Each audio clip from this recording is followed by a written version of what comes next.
Hi there everyone, today we're going to upgrade the firmware on the Roland Aerophone Pro AE-30. Before you start this process, it's best to write down your system settings, go through the menu and make a note of them just in case.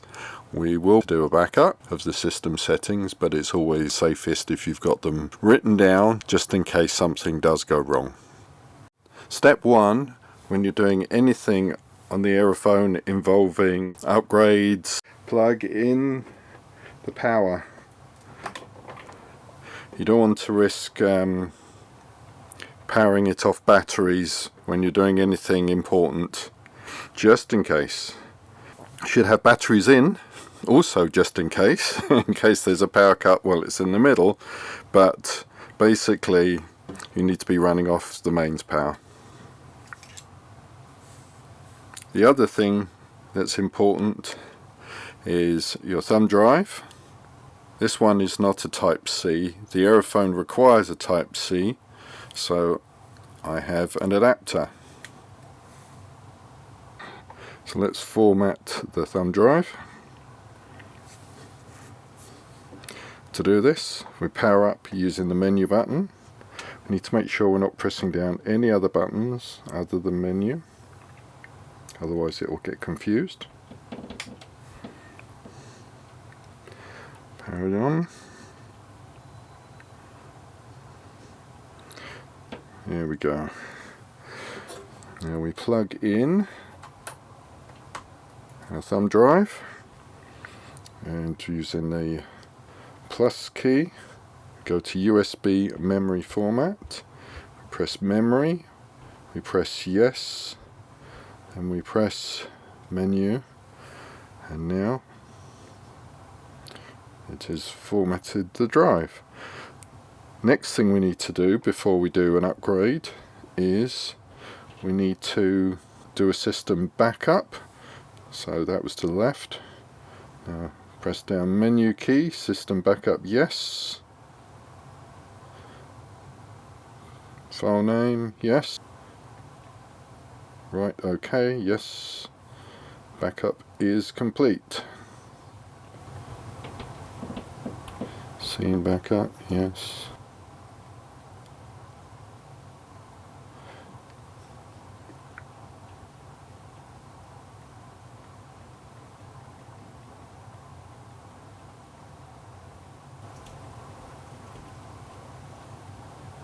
Let's call it backup 2. Yes.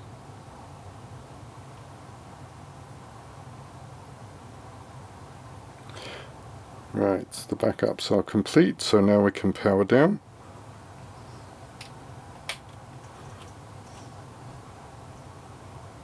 And remove the thumb drive.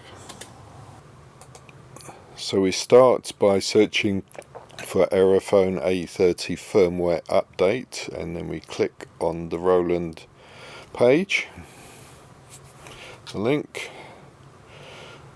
Now we scroll down, and the one that we want is at the top. That's the Aerophone system program.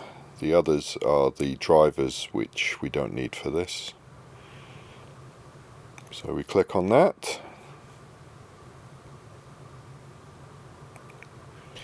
And that takes us to the page for the program. We scroll down past the update histories and various instructions.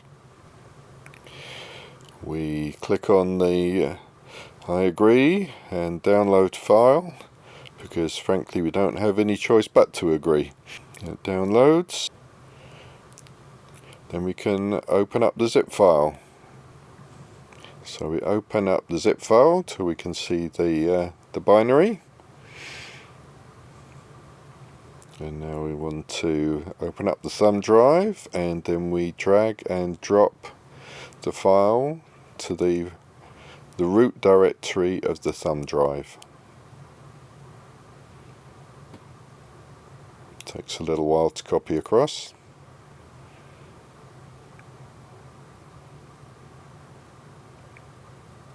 Okay, so now it's copied across, we can eject the thumb drive and get to work. So now, plug in the thumb drive.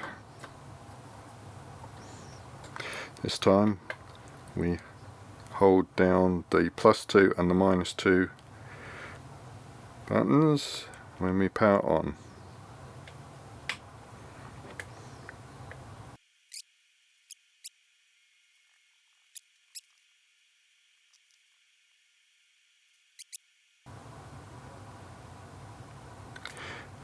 For items updated, please power off.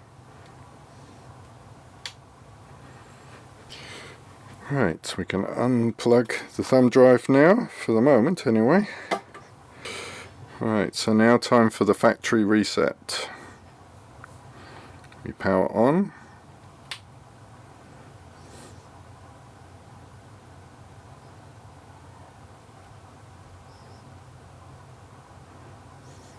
Menu. Scroll to the end. Then step back to factory reset. Menu. Yes. Menu button. Executing.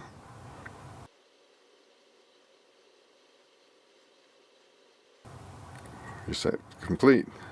Turn off the power.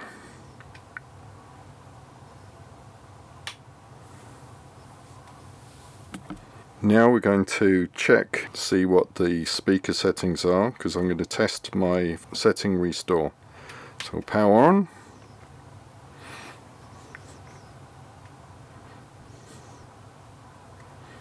Menu.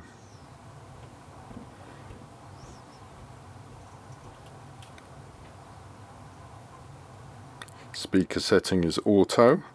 I normally have mine set to off. So what we want to do is do a system restore to restore the settings. Hold down the menu button. Power it on.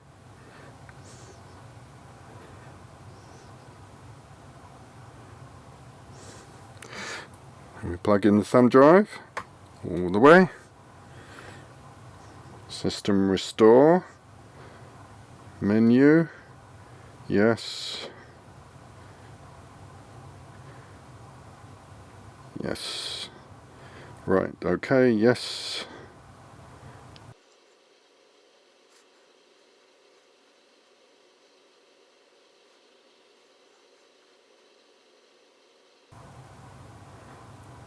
Restore is complete.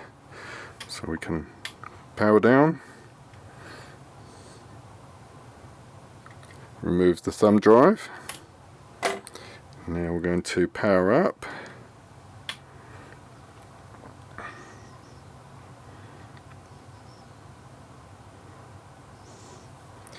Menu.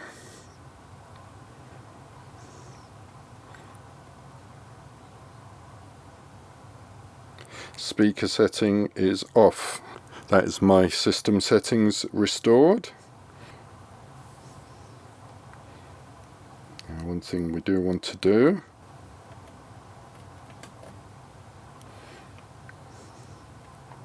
so what I'm looking for now, it's scene, and yes, my personal scene is still there. So we are good. Thank you for watching. I hope you found this useful, and speak to you again soon.